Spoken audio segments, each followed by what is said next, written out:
श्री सुखदेव जी महाराज बता रहे राजा परीक्षित को कि सुनो परीक्षित, सूर्यवंश में और भगीरथ जी होते हैं, हरिश्चंद्र जी होते हैं, जो अपने एक वचन के लिए अपना सब कुछ दान में दे दिया करते हैं। ऐसे ऐसे राजा हुए हैं जो अगर सपने में भी किसी से वचन दे दे ना, हकीकत की तो बाकी छोड़ो, अपन तक कितना से मुकर जाए दिन भर में 10 बार कि हाँ तारो काम कर दूंगा, हकीकत में तो छोड़ो, सपने में भी अगर वचन दे दे तो चाहे प्राण चले जाए लेकिन वो वचन का मान रखते थे। अपन आजकल दिन भर में कभी एक बार सही बोल दो ना तो यूं सोचा करा कि हरिश्चंद्र के बाद में बस अपना ही नंबर है सही बोलना में, यानी मालूम कि भूल चूक में भी एक सही की बात तो हो तो भले भूल चूक में, हकीकत में नहीं, भूल चूक में कभी एक आधो सही की वही जाए या मुंह से निकल जाए तो बहुत है।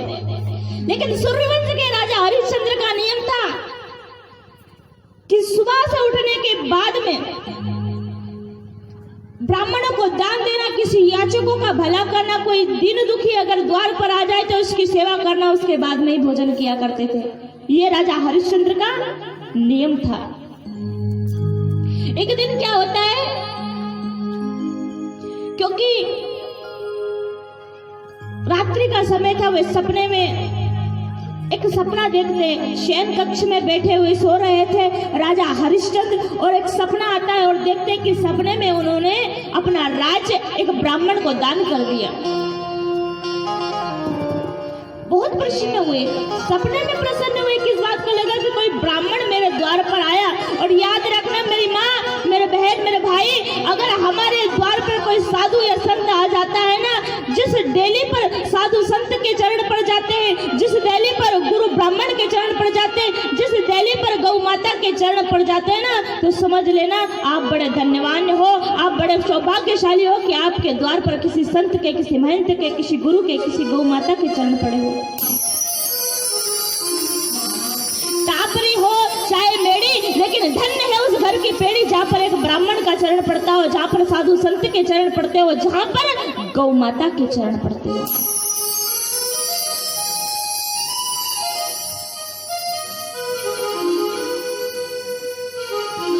अब बहुत सारे लोग बोलते यूं सोचा करे कि दीदी आज का जमाना में झूठ बोले बिना तो पेट ही नहीं भरा है, क्या करो। सही है कि नहीं? हाँ ना को जवाब तो दे दो मारा, है ना। और दीदी आजकल का जमाना में तो झूठ बोले बिना तो पेट भरा ही नहीं, 2 रोटी तो मिल जाए, कहीं ना कहीं तो करना पड़े ना, पापी पेट का लिए झूठ बोलना पड़ा थोड़ा बहुत तो। अच्छा एक बात बोलो, पेट के कहीं चाहिए रोटी, रोटी चाहिए अगर 2 रोटी मिल जाए तो पेट भर जाए, लेकिन झूठ क्यों बोले मालूम है? झूठ रोटी के लिए नहीं बोले, झूठ क्यों बोले? बोले रोटी पेट तो 2 रोटी खा लो तो पेट भर जाए, लेकिन वह घर में धरी वह पेट ही नहीं भराती, एक लिए झूठ बोले लोग। बापड़ो पेट के क्यों बदनाम करो, वो तो 2 रोटी में भर ही जाएगी, वो पेट ही धरी नहीं घर में, वहां नहीं भराती, एक लिए झूठ बोले। राजा हरिश्चंद्र सपने में देखते हैं कि एक ब्राह्मण को उन्होंने पूरा राज दान कर दिया, और जैसे सुबह उठे तो उस ब्राह्मण की खोज करने लगे और देखते हैं कि सत्य में एक ब्राह्मण उनके द्वार पर आता है। और जैसे ही द्वार पर आता है तो महाराज जाते हैं, प्रणाम करते हैं कि गुरुदेव ब्राह्मण देवता क्या चाहिए आपको, आप मेरे द्वार पर आए हो, मेरा कर्तव्य बनता है क्योंकि मैं एक राजा हूँ, एक क्षत्रिय हूँ, मेरा धर्म है आपके कष्ट को हरण करना, इसलिए बताइए क्या चाहिए आपको। ब्राह्मण ने कहा कि कुछ नहीं महाराज, केवल भोजन की इच्छा है, आप मुझे भोजन करा दीजिए, मैं तृप्त हो जाऊंगा, मेरी इच्छा पूरी हो जाएगी। राजा कहते हैं हरिश्चंद्र कि महाराज मैं केवल आपको भोजन ही नहीं कराऊंगा, कल रात आप मेरे सपने में आए थे और मैंने अपने सपने में अपना सब कुछ पूरा राजपाट आपको दान में दे दिया था, इसलिए लीजिए पूरे महल की चाबी आपके हाथ में। लीजिए। अब फोकट में जब बिना मांगे इतना मिले तो कौन छोड़ेगा, अच्छा बताओ। महाराज ने की किल्ला दे चाबी दे। लेकिन एक शर्त है, बोले तूने मुझे दान दिया है ना, बोले हाँ महाराज, बोले दान दिया ना तो मुझे उसमें दक्षिणा भी चाहिए, दक्षिणा चाहिए। ठीक है महाराज। अब राजा की आज्ञा भी थी, और दूसरी बात उसकी आदत थी क्या कि जो भी कोई मांगने के लिए आता मंत्री से कहते जाओ मंत्री अपने खजाने में से लेकर आओ और जो चाहिए उनको दे दो। ब्राह्मण देवता से पूछते क्या चाहिए आपको, बोले मुझे दान तो तुमने दे दिया लेकिन साथ में दक्षिणा भी चाहिए। बोले दक्षिणा में क्या चाहिए, बोले दक्षिणा में मुझे 60 भार सोना चाहिए। क्या चाहिए, 60 भार सोना। राजा ने कहा कि ये कौन सी बड़ी बात है। मंत्री से कहा मंत्री जाओ और अपने खजाने में से 60 भार सोना लाकर ब्राह्मण को दे दो। ब्राह्मण ने की कि नरक में जाऊंगा कहीं, नरक में जाऊंगा कहीं। बोले क्यों, बोले अरे तुमने ये मुझे सब पहले तो पूरा राज्य दान में दे दिया, सब कुछ मुझे दान में दे दिया, तो ये खजाना भी अब मेरा हुआ, इसमें तुम्हारा कोई अधिकार नहीं, कोई अधिकार नहीं अब तुम्हारा इस पर। राजा को बात समझ में आई कि हाँ ये बात सही है कि मैंने जब पहले दान में दे दिया तो अब मेरा इस पर क्या अधिकार है।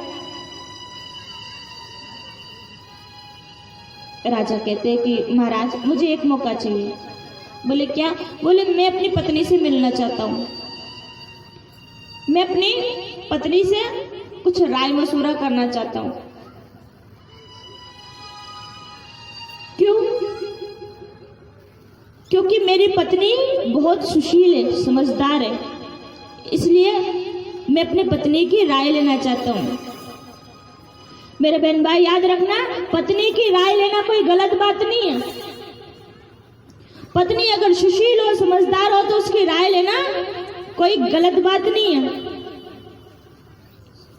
गलत बात क्यों नहीं है, क्योंकि पत्नी अगर आपके अनुकूल है, आपकी मानती है, तो उसकी राय लेने में कोई बुराई नहीं।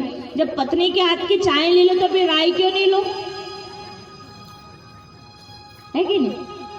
धनु के जब बिस्तर में पड़ा कहला चाय ला, तो चाय ले गए तो वह दीदे बेचारी बापड़ी, तो भी ओके हाथ की चाय ले लो तो फिर राय क्यों नहीं लो। राय भी ले लिया करो कभी कभी कि काम पे जाऊं कि नहीं जाऊं, कि छोरा छोरी को कहीं करा, कि ट्यूबवेल पे जाऊं कि नहीं जाऊं, कि काम करूं कि नहीं करूं, कि रोटी खाऊं कि नहीं खाऊं, पूछ लिया करो कभी कभी बापड़ी उनसे, उनको भी मन मान जाए,